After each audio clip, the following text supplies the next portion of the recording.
Already Purpose Project fam. We have a guest, Miss Mary Donovan. So, could you please introduce yourself briefly? Sure. So I am Mary Donovan, as already was said, and I am, well, a previous teacher. That's how we know each other well. And I live in Pittsburgh, Pennsylvania still. And I don't know what else you want me to tell you about myself as far as that goes, That, but that's awesome. I okay. have some other icebreakers that we can do as well. So, I Okay. guess moving on to the icebreakers, there's the second question that I have is what do you like to do? What are your passions? Well, there's lots of things. I would say right now, my biggest passions outside of horses is weightlifting and cooking. Nice. Do you have any meals in particular that you Um, make? yeah, I do a lot. Well, I guess that's a hard question to answer because I make up my own recipes. Oh, And so I generally don't make anything exactly the same twice. okay. But there for a while, I was doing a blog to try to keep track of recipes as I made them so I didn't forget what I did. But it's something I'd like to maybe get back into someday, but I kind of ran out of time doing it. So, Yeah. but I cook a lot of different types of like chicken recipes and pot roasts and all kinds of things. You name it, I probably tried making it. So I haven't written this down. I didn't send. I sent you so like roughly 12 questions, but Hmm. I'm like off track and on a tangent, math tangent. um, but have you ever considered becoming vegan or vegetarian? Um, Vegetarian, maybe. Vegan, no. I did for a while try giving up meat just for health reasons. And I actually found my health deteriorated, and I found it much more difficult to uh, get the nutrients that my body needed. And so it's, I try to, at least when I am consuming meat, to do it in a mindful way, right? To choose meat from places that is not inhumanely treated or mass produced, stuff like that. Makes sense. Yeah, I was the reason why I ask is because one of my good buddies is actually a vegetarian, and I think I plan on one day going back to. I was vegan for like 6 months, Hmm. and I got in the best shape of my life. I was down to like 170. Wow. Yeah, Um, that's amazing. but I was being like the meals were being cooked for me, so it was a Hmm. lot easier to get the right macros. Right. But it's really Yeah. tough, especially if you have if you have a job or two Hmm. to focus just on your meals. Yeah, it was tough. And there's also, I have like certain things that are pretty big staples in vegan diets. My digestive system just doesn't particularly care for. So Yeah, that made it very difficult. Like I can't eat a lot of beans and legumes because I just don't digest them well. So yeah, it makes it hard to get protein when you can't eat that. yeah. I can't have soy products either. So Okay. Yeah, no, you remind me a lot of my aunt who I look up to a lot, which is one of the reasons why I wanted to get you on the podcast. Plus, you're probably one of my favorite teachers, which segues into this next question. Mhm. Do you still teach? What did you or do you like about teaching? So I'm actually not in the classroom anymore. I went from in-person teaching, where you and I knew each other. I taught online for a while, and now I'm still in the education sector, but now I write math curriculum for schools. So it's not teaching directly. And there's parts of it that I do miss, but um, I always enjoyed the writing the curriculum and making up the projects and things that we did in class. And that's what I'm trying to build into the curriculums that I'm writing now. So I think that was probably outside of the relationships that I developed with students in a way of helping them become whoever they were going to become, right? Like that was my favorite part. So many students cross into math classrooms with the opinion that they can't do it, or that Right. they hate it, and because they didn't have a good experience with it. And so my goal was always to try to make math as real as possible with doing problems that would actually apply what we were learning and not just here, learn this set of facts and memorize them. And a Right. number of students throughout my years of teaching that wrote me from college or even after they graduated college and said, I never thought I could do it. And I became a engineer or something in the math field because of their time in my classroom. And they said it was pretty much everyone, I would say, agreed that my class was hard because I made students earn it. Right. um, but that it was skills and learning that they didn't know they needed at the time. So, Yeah. I can relate to that a little in terms of like the doubt that I doubt a lot of things, but I remember at the beginning of each semester, I would always doubt my capabilities in the classroom. But once you got out of the way, like the first couple weeks, I was home sailing. But I really liked your strategy of like the reverse classroom, where mhm. you like do the lecture online. You could rewatch as many times as you'd want, and then um, do like worksheets and stuff in class. Yeah. Yeah, it gave us more time to actually, well, when you get stuck, you had people there to help you, but it also gave us more time to do fun stuff too. And Right. so, yeah. All right, so this is an interesting question. Mhm. Being a woman and one with muscles, what challenges do you face that men might not? People look at muscular men very differently than they do women. A woman that is toned is considered beautiful, but you get to a point where you're judged for having, either looking too masculine or even by other women that's just not something that's appropriate for a woman to want or to do.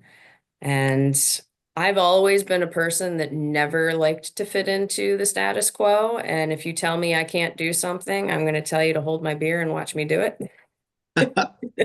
So that's partly why I got into it, but the health benefits for me is really why. But it's the the standards that women are held to is a lot different. And so when you are as a woman very strong, right? You're either looked at as manly or you're judged in a lesser, right? You're looked down on compared to a man who is very fit and muscular.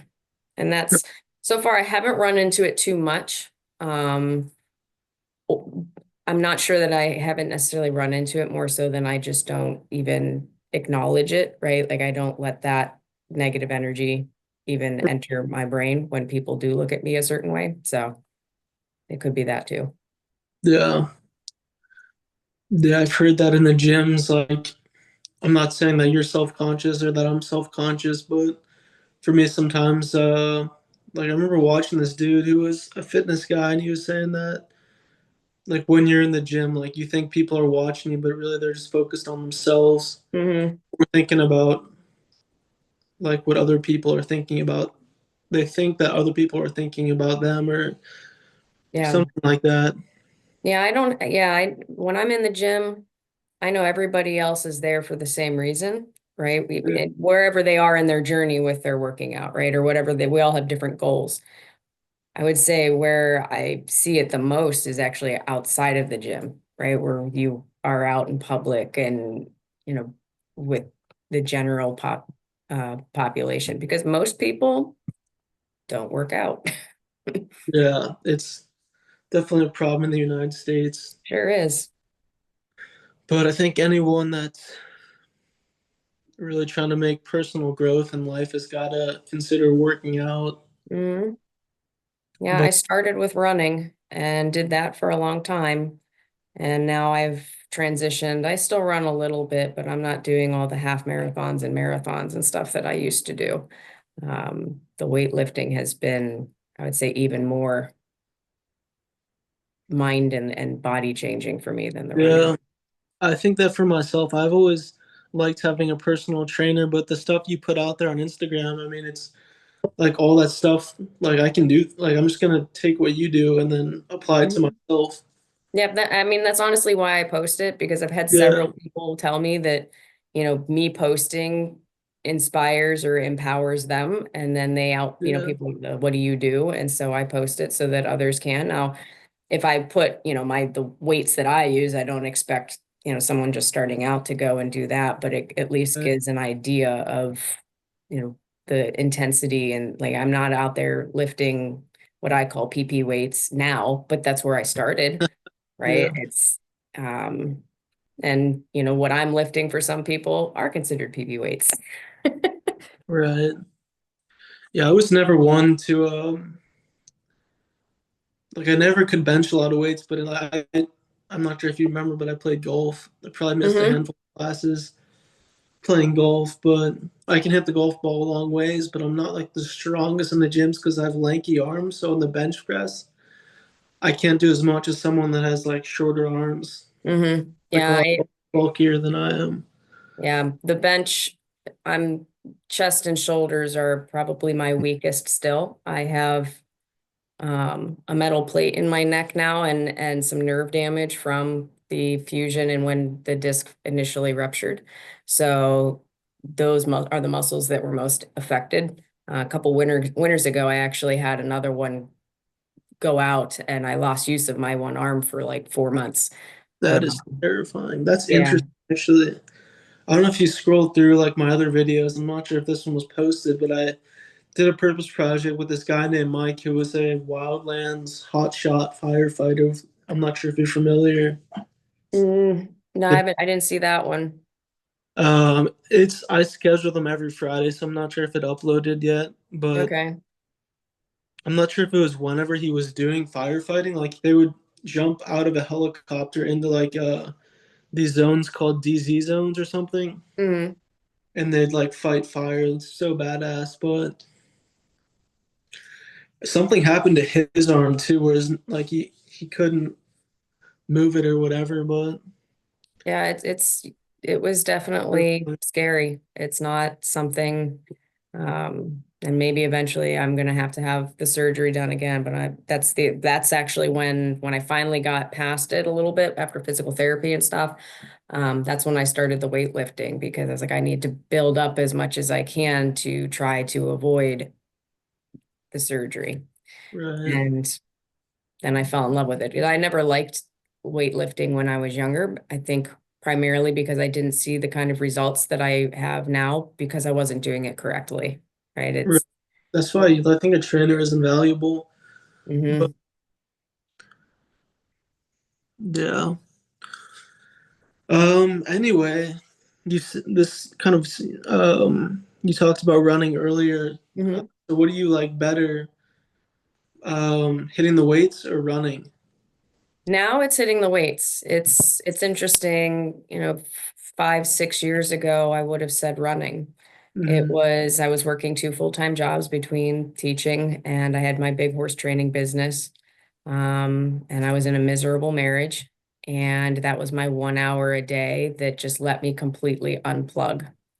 And I put it all out there on the pavement, right? And it really drove me. I mean, when I was going through my divorce, I, the weekend before I moved into my house, I ran my full marathon. And I You, think just the stress got me through that.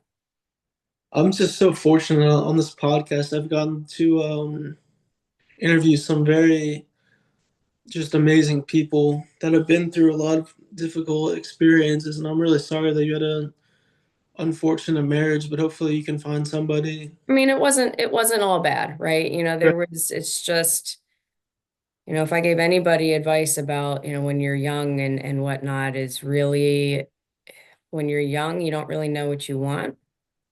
And I got married just out of college and we didn't really know each other, right? We didn't know who we really were going to become and we just ended up growing apart, right? Like we had different ambitions and different levels of drive, and neither of us were bad people. We just ended up not being right. And I knew for a long time that that was the case, but I was too scared to do anything about it. And so it was miserable, right? And it was just as much my fault because I was doing nothing about it, right? Right. Um, so I definitely own that. But yeah, it's everything is a learning opportunity if you view it that way, right? I mean, the first 6 months afterwards, yeah, I was sad. There was a lot of change. I had gotten a divorce. I had bought a house and moved into it and all on my own. I had just started a new job. So I had all these life changes all at the same time. So even really, I'd say the first year was pretty tough, just emotionally, mentally, physically, right? Everything all at once. Um, but I didn't let myself stay there. You can't. It's not worth it. And there's too many things to live for them just be wallowing in self-pity or whatever Right. you want to call it. So It's tough to get out of that mind frame. it is. It is very hard. And a lot of people don't have the support system to help them do that. And luckily, I'm stubborn and I've kind of always had that mindset. I'm just lucky in that way, I think. But I was also raised that way, and a lot of people aren't. But I also had a really good support system. My family was there to help me through that. And if you don't have a good support system, it makes it very difficult to do. I don't think is supposed to do life on their own, especially not the hard parts. Yeah. I was just talking to a buddy today, and I was telling them that I feel like whenever I get really close to somebody, Hmm. I put them away on subconsciously, just because I fear something. Like I fear intimacy, or I don't even know, like getting backstabbed after being vulnerable with Yeah. somebody. Yep. But And I mean, and it'll probably happen many times. It's part of that's part of, I mean, love out of not just romantic love, but I mean, whether it's a friend or a family member or whatever, any kind of relationship you have with a person is some level of love. And that is very hard to put yourself in a vulnerable position, right, knowing that you're giving them the opportunity to betray that, right? right, Um, but tell you what, it's a lot more lonely to never do it because of that fear. right. Yeah. No, I think you bring up a lot of points that a lot of young women can kind of gravitate towards, Hmm. which is It, one.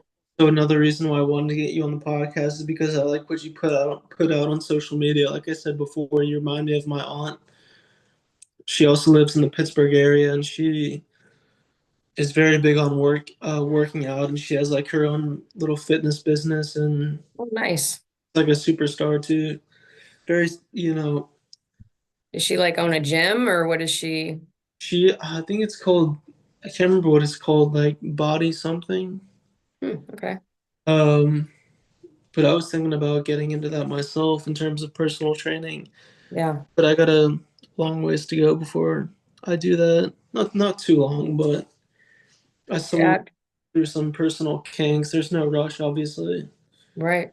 So Yeah. my grandfather was very successful, and he didn't start his business. He didn't start his business until he was 42 years old.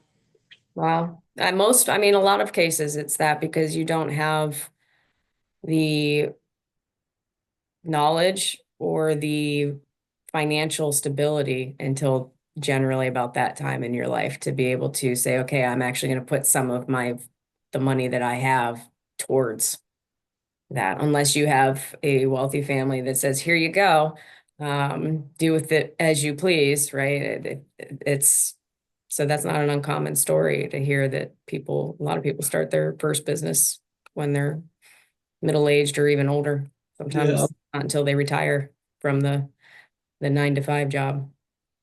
the or the 7 to 3 job if you're a school teacher. Mm, It's yeah. I was thinking about like, well, what do I want to be in the future? I want to be an entrepreneur, but at the same time, I also want to be a teacher.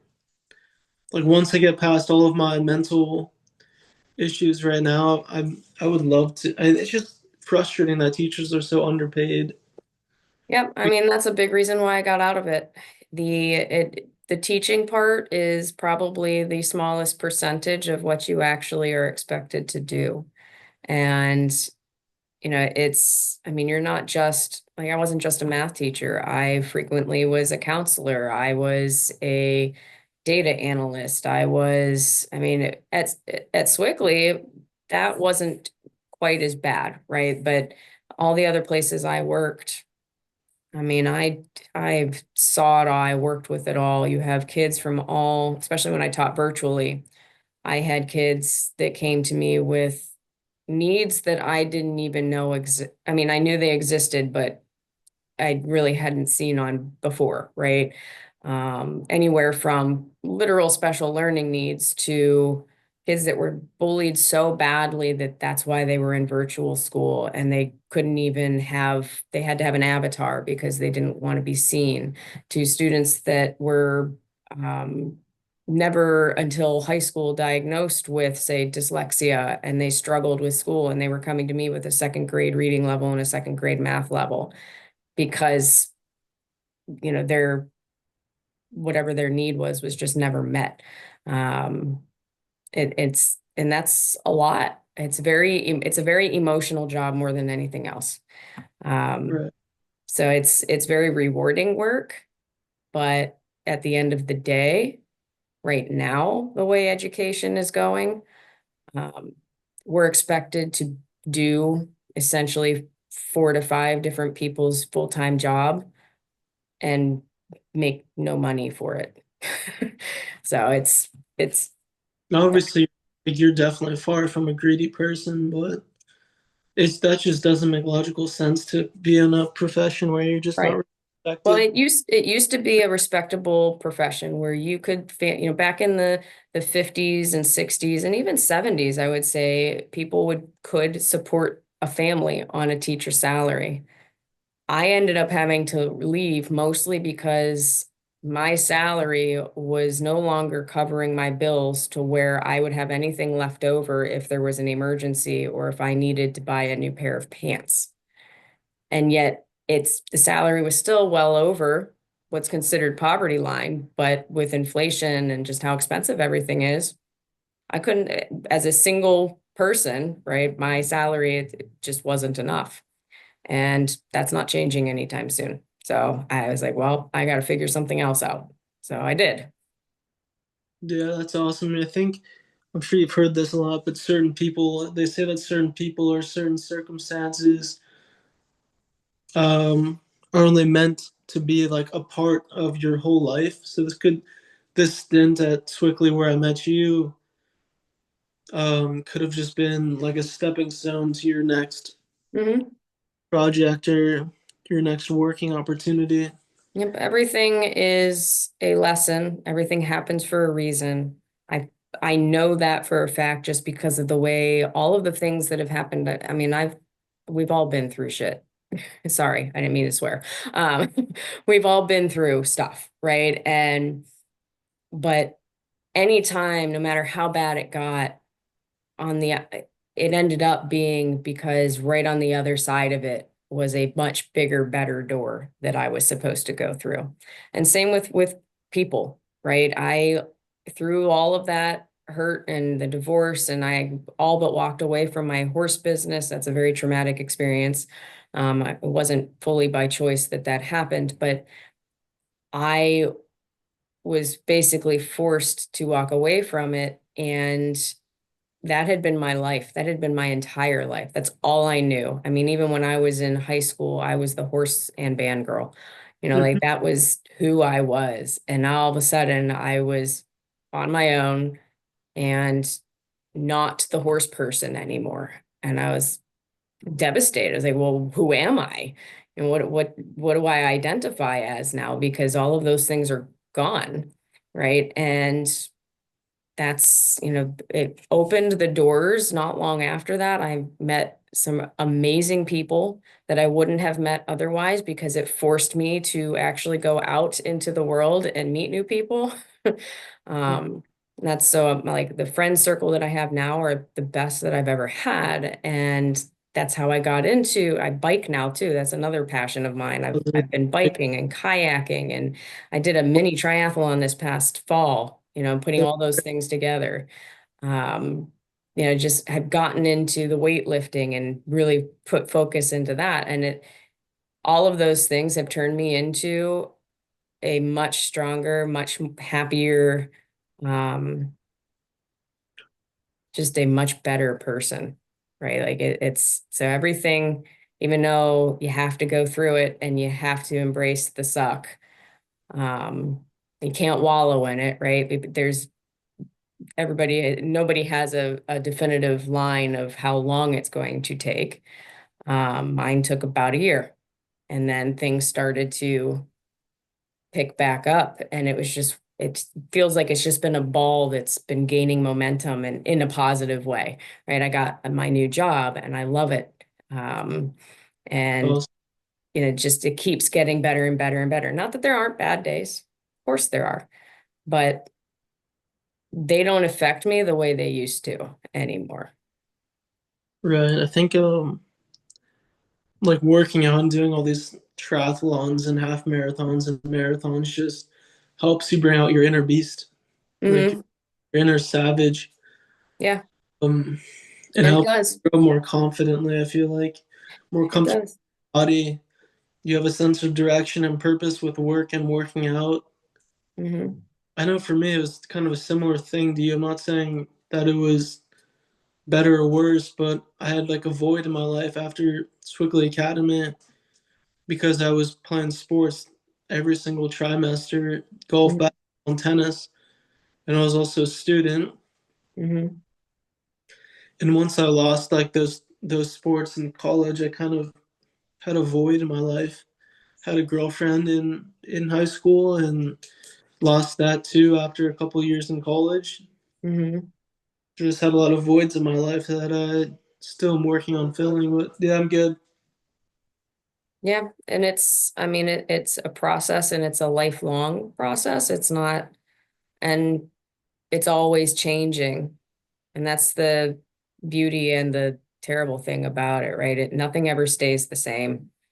Um, but you get better at being able to roll with the punches. And as long as you keep a positive attitude and knowing that whatever is happening, especially if it's bad, right? Like if there's something really just what you call that void, that as long as you keep doing the work and you keep getting up every day and you keep trying, even if it's something little, something you do something that you can be successful at, but that challenges you, which is why I got into the weightlifting, why I got into the biking and the running. It was something that no one could take away from me, right? It was for me and only me. And I basically was proving to myself what I knew to always be true, that I am a beast, right? Like I can do this stuff. And for a long time, I let people kind of beat me down to say, no, you can't, you're not good enough or whatever.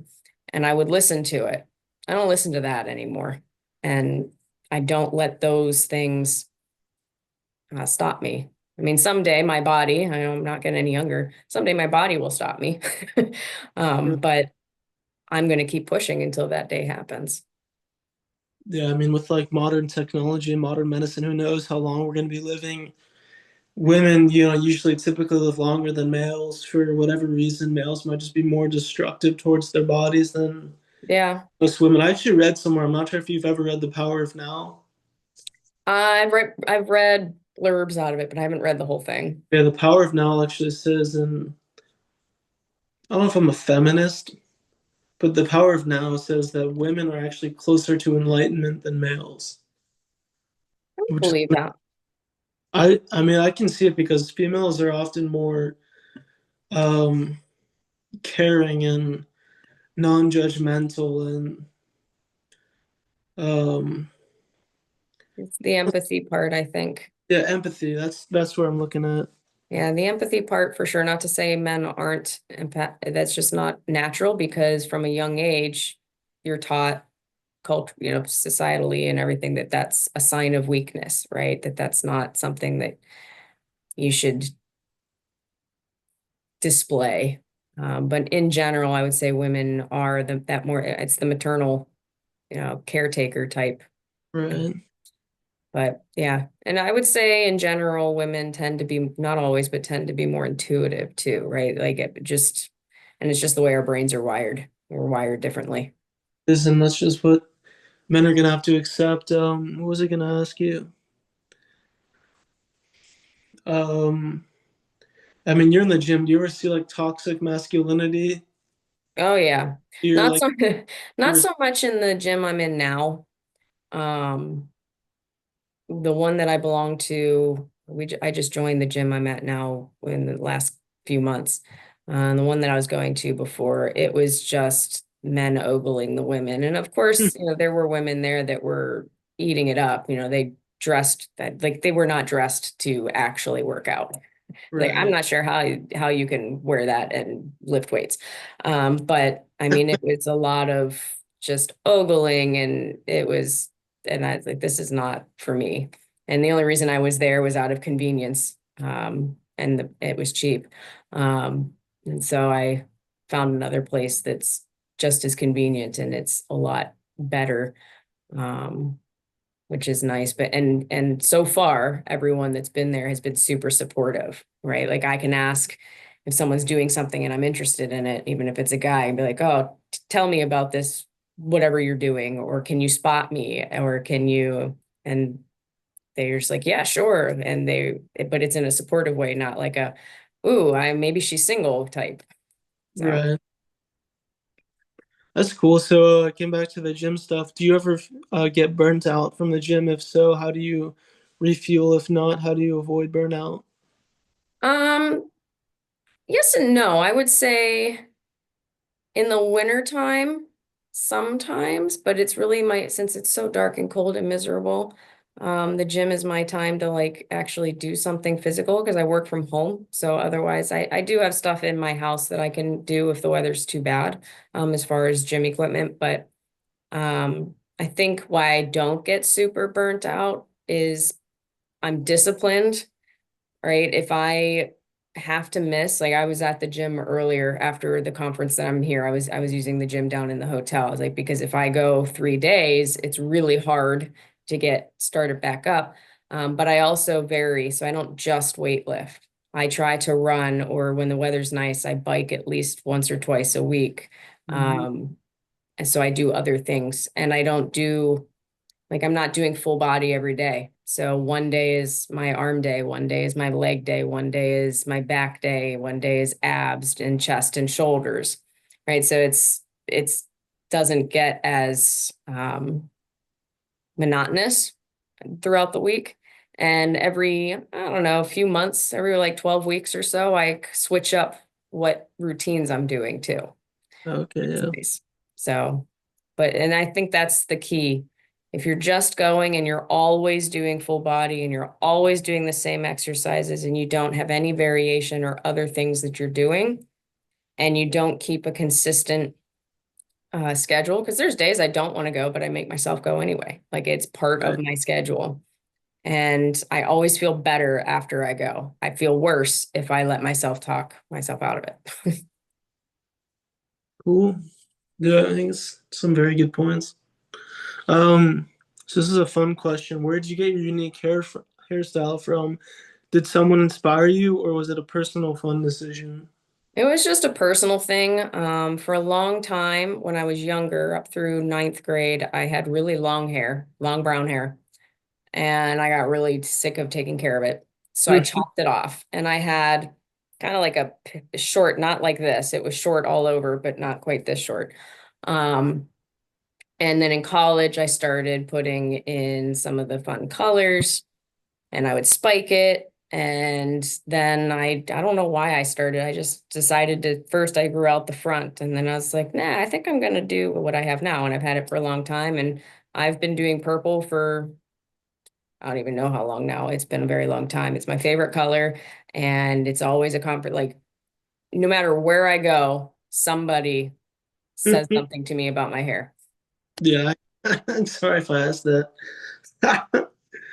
Yeah, I think it's very unique. Purple is a sign of royalty. I'm not sure if you knew that or I do. It's also a sign of healer as well. So it's if you are into things like auras and chakras and that kind of like energy and stuff like that, purple is the color of the intuitive and the healing people. So I don't know if that's not. why it's my favorite color. I don't know. I've it's but You said everything happens for a reason, so maybe. mhm. Um, so this is kind of a deep question. What would you recommend to any females out there who want to pursue working out, riding horses, or games, or purple hair? Well, I think that if it's something that you want and it will make you happy, that you should do it and not let anyone stand in your way because from my experience that it only builds resentment and it will stunt your growth, right? So if you have somebody in your life that whether you're a man or a woman that is constantly telling you when you express a need or something that you want to do that would bring you joy, no, you can't do that or you shouldn't do that or I won't support that, that it's going to breed a lot of self-consciousness, a lot of self-doubt, a lot of self-worth issues, a lot of resentment towards that person. And none of those are good or healthy, right? So if it's something you want, you should do it, but you need to be willing to put the work in. I mean, obviously purple hair, there's other than the maintenance, that's not a big deal. But as far as Right. truly working out and building muscle and being able, like my goal is to be able to do pull-ups and chin-ups. And now I've achieved that. So now I'm doing weighted chin-ups and, like Yeah, just see how far I can go. drop the thing on your waist. Yeah. I saw them. I think I've seen that post you made. Yeah. I've been That's following. I'm doing. following your journey. We got to get Miss Donovan on the Purpose Project. Yeah. But anyway, I didn't write this down or send you a message, but I think this is a good question. Do you think your younger self would be proud of yourself right now? Heck yeah. I think my younger self would never actually, well, I guess it depends on how much younger. My 20 something self who had already had a lot of self-doubt instilled in me due to unsupportive and unhealthy relationships. I would have, and that started in high school. Um, I would have never believed I would be doing what I'm doing now or that I could, right? When I was a kid, absolutely, because how I am now, personality wise, very bold and very Like you're confident. I was like that when I was little. And it just throughout years of whether it was bullying or the boyfriend I had in high school was abusive, um, and things like that. And then just continuing to have unhealthy relationships.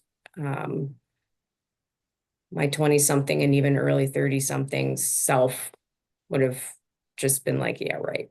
Nah. It would be like, yeah, I wish I could do that. I could do that if it in the right situation. And now I'm in the right situation. right. Yeah, my aunt,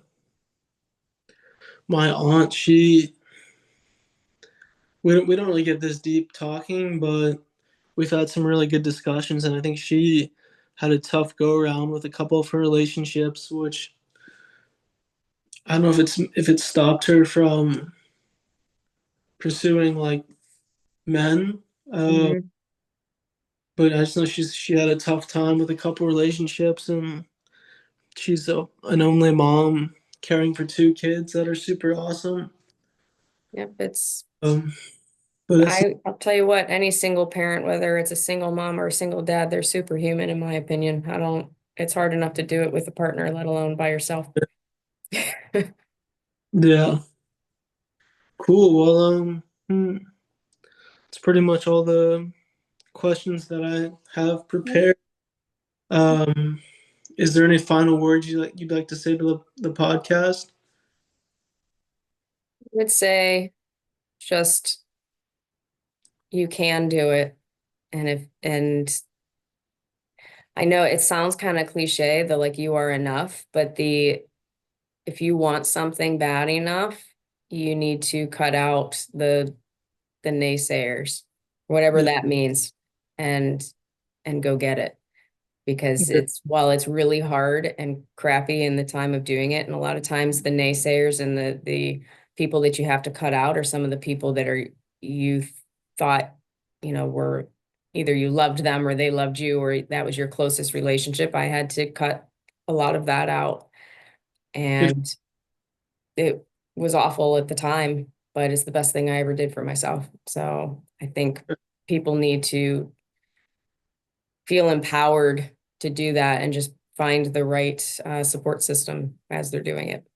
Yeah, that's great advice. And I'm down south right now, so I'm not in the Pittsburgh area, but I know a couple people that are in Pittsburgh right now that love running and I think Hmm. biking too. This guy named Matt Solsetti, who I did a purpose project with like a year or two ago, and then Kiara, who I went to college with for a couple of years, and now she just so happened to be in the Pittsburgh area, and she's a big runner.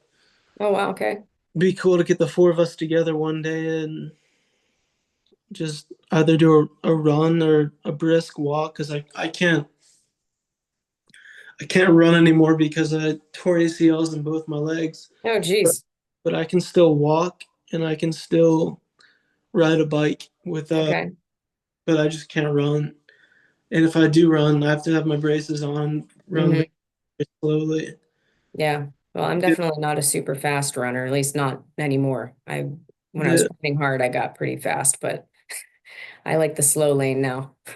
yeah. I give these guys credit. Matt and Kiara, they're putting up some big numbers, but they're moving at like not a insanely fast rate. But anyway, I really appreciate you hopping on the Yeah. podcast. Thanks for asking me. So let's do it again sometime in the next couple months just to Okay. check how things are going. Yeah, But absolutely. I really do appreciate this, and hopefully some females can look up to you and maybe even reach out. Yeah, I would love that. And honestly, if you need anything, just let me know. Okay, Happy to help any way I can. sounds good. Alrighty, well, Purpose Project people, peace out. Have a good evening. You too.